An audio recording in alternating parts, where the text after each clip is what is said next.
All right, we're back with Talking the Neighborhoods. I'm Joe Heisler, your host. Tonight, talking about change. Of course, in the first half, all the changes since the passage of the Voting Rights Act in 1965. In this half, change of a more recent vintage, I think it's fair to say. A sea change has occurred, I think it's fair to say, in the world of media. With the advent of social media, of course, blogs, tweeting, take your pick. Some of the staid institutions of past have undergone dramatic change. I'm talking, of course, about the Boston Globe and daily newspapers, but also the television industry. And tonight, talking about some of those changes with a purveyor of change, I think it's fair to say. Young man who's never been afraid to say what he thinks and write what he thinks and cover some of the great stories, recent stories here in Mass. I'm talking, of course, about Chris Faraone. He's now the news and feature editor at Dig Boston, which is a full-service newspaper, website, all your entertainment and news needs as well. Chris, nice to have you here. Nice Always to have you a back. Pleasure. Thank you so much. You're a busy guy. Yeah. You got more irons in the fire than just about anybody I know. Talk for a minute about that. Well, first of all, tell us about Dig Boston, because I think a lot of people may not be familiar with it. So Dig Boston is, well, first, I think the first time I came on here was probably with the Boston Phoenix, which I know a lot of your viewers probably do know. And Dig Boston is 15 years old. It's we categorize ourselves as an alternative newspaper. Used to call ourselves an alternative weekly, but of course, like you said, we're online all day long. But really, the way we define alternative news is, I think the way a lot of people do is we cover the stories that nobody else is covering, and we cover the stories that everybody else is covering, but differently.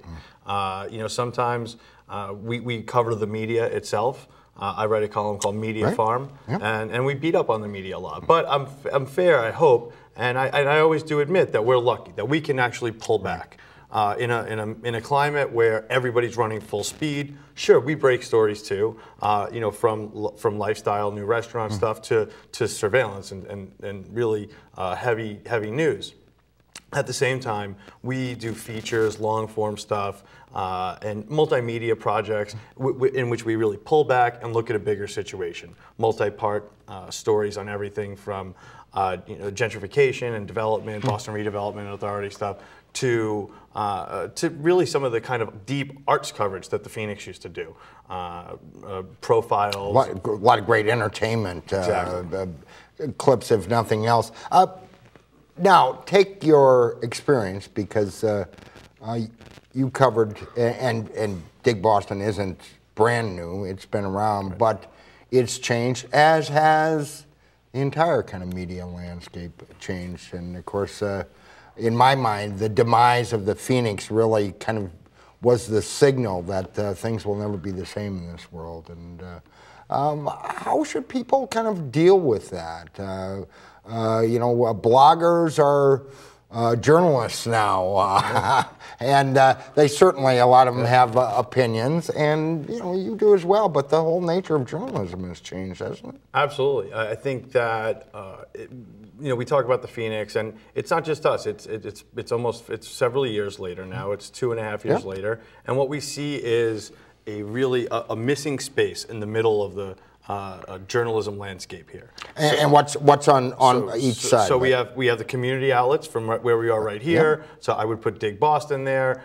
Even independent outlets like the Bay State Banner, the Dorchester Reporter, the Jamaica Plain Gazette. This is a robust journalism landscape, and you, especially as somebody who works with all the the talk of the neighborhoods, you know what's there. A lot of people don't realize what's next door, though. Okay, so there's all these kind of silos operating in a sense. And they're sustainable operations, but then there's this huge gap in the middle. And it's very rare that unbelievable stories surface in these community outlets that never reach if the Globe decides they don't want to cover something, if the Herald decides they don't want to, and listen, everybody's low on resources, but it never makes it to that level. And let's give you one small example. Is I did a story recently about NEMLEC, so some of the SWAT team that that encompasses, I think, like 60 cities and towns across Massachusetts. And it was a pretty explosive story. I got the... and that stands for New England... yeah, I knew you were going to put it. Municipal, it's Police Law Enforcement Council. There you go. Something like that. It's actually Northeast, I think. So basically, it's a bunch of police departments contribute, and it was a pretty important story. That story actually, after I wrote it for Dig Boston, I think either the New York Times or the Washington Post covered it before the Boston Globe did. So my point is, sometimes it takes a story to bounce outside of this ecosystem to resonate up there, and that's what's really missing. It wasn't just the Phoenix; it was that other outlets had more muscle as well. But now we've really seen, as we see, outlets consolidate. It's just harder. It's harder for the community stories to bounce up. But it seems to me, and I might be wrong on this, that it isn't even just that. It's yes, there's stories covered by the Globe, the Herald, 4, 5, 7, maybe Fox, and then there's the community stories. But there's a large group of people now that pay no heed to either. They don't read community newspapers. They may not watch our show, although I don't know why. But they don't necessarily read the papers, and they may well not even watch TV. I got to say, all I do is think about ways to, we really have to bring it to them. And right now there's a buzzword, and this is a segue, if you don't mind. Sure, go. The segue, the buzzword is engagement journalism, community engagement. But it's something that I've been really trying to do. I've been doing from the Phoenix to the Dig. Right, you've been practicing that for a long time. Right, and when you do that, we see entire new readerships emerge. And one example is we did a story last year with Press Pass TV, a local nonprofit, and they work with youth in media. And it was, I know you remember, I think I actually may have spoken about it here, about how at Madison Park High School, the students went for 2 weeks without schedules. Well, instead of, like the rest of the media, not engaging the people who are actually affected, we had 2 youth go and actually interview 15 of their peers and other students of each. Now, we saw people reading that and sharing that story who don't otherwise. Why? Because we actually went to the source. With the segue I was speaking about is I'm doing a project now. It's a side project called the Boston Institute for Nonprofit Journalism, that's exactly what we do. We're an incubator, and we do the kinds of stories that all of those outlets I mentioned before, all these independent outlets, these deep community, the things, they really take a lot of legwork. Going out, talking to people, seeing what people want, are interested in having write about, getting those voices in these stories, long features that look at a big picture. We're going to be funding those kind of stories and collaborating with outlets and organizations that don't have the funds to do them. Of course, if a tree falls in the wood, even a big tree, and there's nobody there to see it or hear it, did it really happen? Of course it happened, but where do those kinds of stories get played? Where do they? Yeah. I'm glad. So that we're going to be working them on multiple levels. So one story I'll say right now, I'm happy to announce it on your show, is we're taking the deepest look at where liquor licenses have ended up in the city of Boston that anybody has ever done, and we're going to be doing it with multiple outlets. We're talking about 5 outlets, 10 freelancers, including researchers, everybody paid the way freelancers should be treated. Now, when you have all of these people, so individuals tweeting and sharing on Facebook, all of the people we've engaged in these communities, plus 5 outlets. We're talking about Jamaica Plain Gazette, talking about Dig Boston, outlets, so neighborhood outlets. Maybe we do a television segment here. Wow. What happens is when you get all of these nodes firing at the same time, you can actually push some of these stories up. And I have no doubt about it. I've already seen, since we've announced, we're calling it Binge for short, the Institute. We've already seen just this unbelievable excitement. 50 plus freelancers at our first meetup, 500 Twitter followers in the first week. It's all looking for an opportunity, but also looking for a different way of approaching the news. Is that? Yeah. Well, right now it's there's a significant lack of resources, and there are other people. There's New England Center for Investigative Reporting. There are some opportunities, but a lot of them work within kind of like the college infrastructure ecosystem. Right. from working at Dig Boston, where I went to run the features well, I have a stable of unbelievable reporters. We've done stories, we are doing stories for the Dig, but we want to do more, and that's what this is going to enable us to function. But then, then with the collaborations between outlets, when we do the liquor license story, for example, there'll be a main piece, which I should also add, I can't believe I almost forgot. We're talking El Planeta about running it in Spanish as well.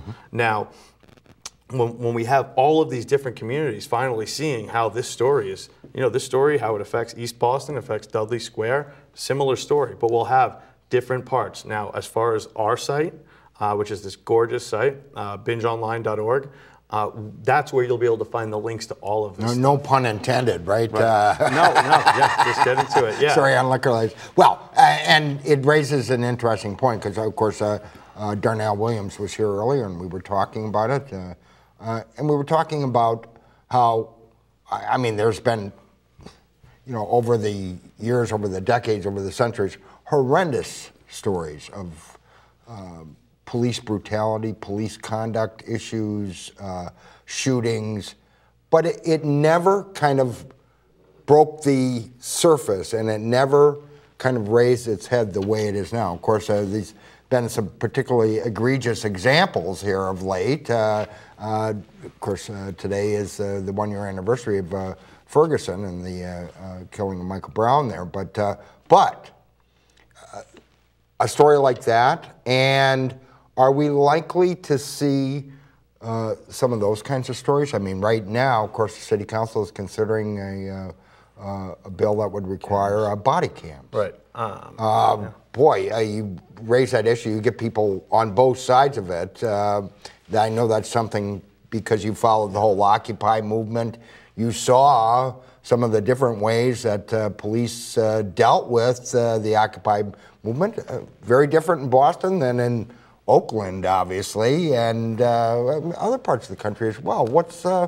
What is happening on that front? It's different to a certain degree, but we as far as the kind of coverage you'll see out of us is you'll see what we've been doing at Dig Boston, which is we're one of the few news outlets that actually look at the cases of police brutality that have happened in Boston. I hate to kick the Globe in the shins all day long, but the fact of the matter is they've run two very lengthy stories about police brutality, and I wish I was making this up, but without using one example from Boston. We're talking about more than 24 cases. How they think that is acceptable, I have no idea. We have cases here that I know you covered, that I did, from the assault on a young person at Roxbury Community College to shooting of a suspect after a car chase outside of city limits through a driver's side window.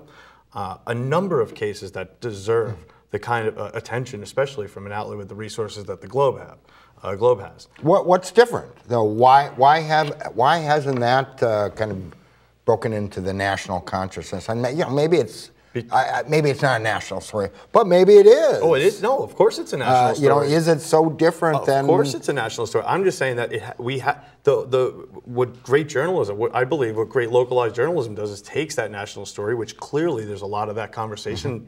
Thank God, I'm glad. And then really looks at how that applies here. Now, I'll tell you, I have a story coming out in Dig Boston this week. It'll be up tomorrow about going through the it's the justification for the allotments of money that the federal government, that FEMA, is giving everyone from the Boston police to different SWAT teams around the area. So, while there's this facade, armored vests, things that you wouldn't believe, unbelievable, hundreds of thousands of dollars in one case, everything from novel things like to produce YouTube videos to teach them how to work with hazardous materials to, yes, everything from tanks to armored vests. So while there's this facade that the president is, sure, there's some programs where he's not going to allow some weapons to go through. And I respect the police commissioner here in Boston, but he talks a very good game and he gets people really convinced. Well, and that was my point exactly. At least it's been implied that things are different here in Boston. Okay. This is a guy that really wants to work with the community. Granted, he's a white man in a city that's majority people are people of color. There's been questions around the number of officers of color and how important that is. Yet, I'm not knocking him for any of that. I am just saying that there are very plain realities that are just not covered. The media really doesn't like to cover them. One of them. Why? Because they're uncomfortable? Because they're very uncomfortable. There was one situation where Governor Deval Patrick, I think it was actually exactly a year ago, because I remember there was an uproar. I believe it was over Ferguson. It may have been one of the other incidents that struck national outrage, but in which he actually gave an Officer of the Year award to an officer from Lynn who had been involved in a questionable shooting of a veteran. And for me, it's not that I'm not 100% familiar with that case, but just the sensitivity. Why would he even do that? And that question wasn't asked of any media outlets other than ours. So I'm just saying, I'm not a conspiracy theorist. In fact, I file a ton of Freedom of Information Act requests so that I'm working with real facts. And you know what? It seems like I may be complaining, but I'm doing something about it. That's why we're getting more muscle. I promise you, there are a lot of people out there who are younger, who didn't have an opportunity at the Phoenix, some who did, but who really are interested in reporting these issues. Why wouldn't, at least on the surface, it would seem like it would make sense for the officers to wear body cams? On the other hand, the police commissioner and the mayor suggested perhaps it would put a damper on community relations. I asked Darnell Williams about it, and he wasn't buying that. Or is that a kind of something kind of thrown to the union that they don't want it, or what? You know that I never take the easy way out. Okay, but what I am going to do is throw a wrench in this whole conversation. I'm going to say something. This is really what has to be taken into consideration. The Boston Police Department, I know some people who want body cameras aren't going to like this, is incapable right now of storing that information. If you believe that's private information that should be protected, everything that they record, then a program like that can't go into place. Last year, and I think we spoke about it here, I reported in a 4-part series about troves of information of facial recognition software, a film that they had taken of civilians, of just people walking in Government Center and going to a concert. We found that information exposed online. My point is, this is post-marathon. I think I remember there was. But they can't. They're using third-party companies to store it. So I know this is a whole other thing. If we're gonna, whether it's body cams or anything else, when we're talking about this kind of mass data collection, people really need to realize that if those kind of things come in, there have to be hard and fast rules about how long that data can be retained. Right. There's also privacy issues. Where it's going to be stored, privacy issues. Yeah. So it's such a complicated issue. You know, I never take the easy way out. Body cams is, if it raises those issues as they apply across the board, then what a great conversation topic. If that is ignored, like the way surveillance was with the Olympics, not to give that clumsy, but like the way it was, it's just dangerous. So it's not necessarily a panacea if we're not prepared to make use of it. No, if we're not prepared to store that information safely and to protect the privacy of people, I mean, I could come up with 100 million scenarios off the top of my head.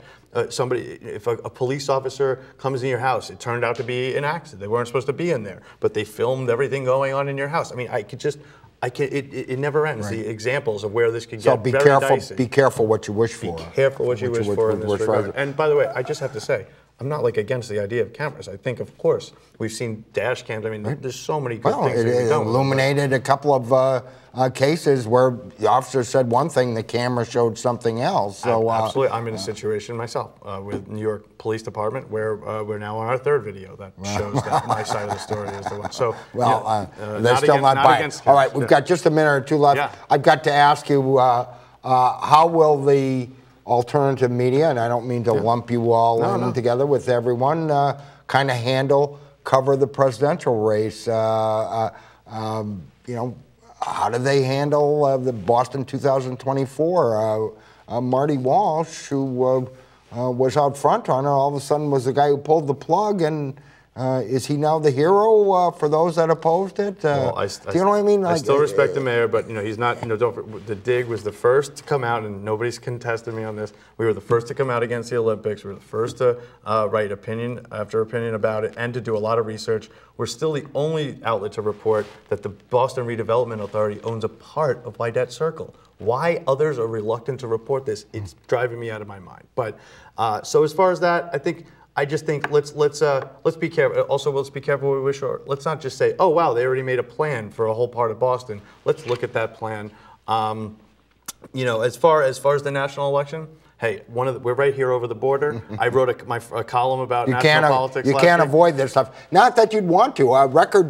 Well, we talked about people not watching television anymore, but 24 million people watched the Republican debates, including large numbers here in Massachusetts, where there's not a lot of Republicans. And I want to say that was it entertainment or it was Trump? And as far as Donald Trump, I just want to the media is so lazy around here that if they really want Donald, the Herald manufactured a beef between Donald Trump and Marty Walsh, the mayor, which I thought was hilarious. If people want a Massachusetts Donald Trump story, go and look in the campaign finance records.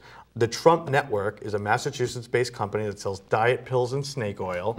All right, Donald Trump was involved with them for a couple of years, and that company donated money to Charlie Baker in his last race. Now, of course, there's nothing silly going on there. I'm just saying if we want to have... Well, he said he donated to everybody, including the Clinton Foundation. Well, yeah. So this was not Donald himself. This was the Trump Network. Yes. But I'm just saying there's a Massachusetts angle there. Yeah. It also involves urinalysis examinations in an odd diet pill company. So there's a lot of smoke, where there's smoke, there's fire. But as far as... Hey, I like anything that gets involved with politics. It makes me less boring at the dinner table. So if people are going to watch the Republican debates, then I'm all for it. Well, and of course, there's Trump, and you're probably right that that's the biggest reason people were watching. But lots of other, fun and exciting tidbits in that debate as they tried to outright wing each other. Is that a sign that this campaign is likely to degenerate into something else? I think what's been funny is watching all liberals say how much they like Kasich. This is like the way they Huntsman last time. Everybody watches for themselves, right? So we're gonna have to. It's gonna take time. I mean, I got to be honest. The only one without a pitchfork in his hand, right? It's such a clown show that it's really. I got to say, they're operating at a level where, in a sense, they're almost all normal compared to each other. So we have to be careful we don't step onto that alternative reality. We have to watch it with a grain of salt on the tube. Chris Faraone is the news and feature editor at Dig Boston. If you don't pick it up, you can pick it up in hard copy, but most people reading it online. A great mix of features, news, breaking news, and a lot of entertainment as well. An old friend who came by to join us and talk about the changes in the media landscape. As always, Chris, nice to have you here. Thank you very much.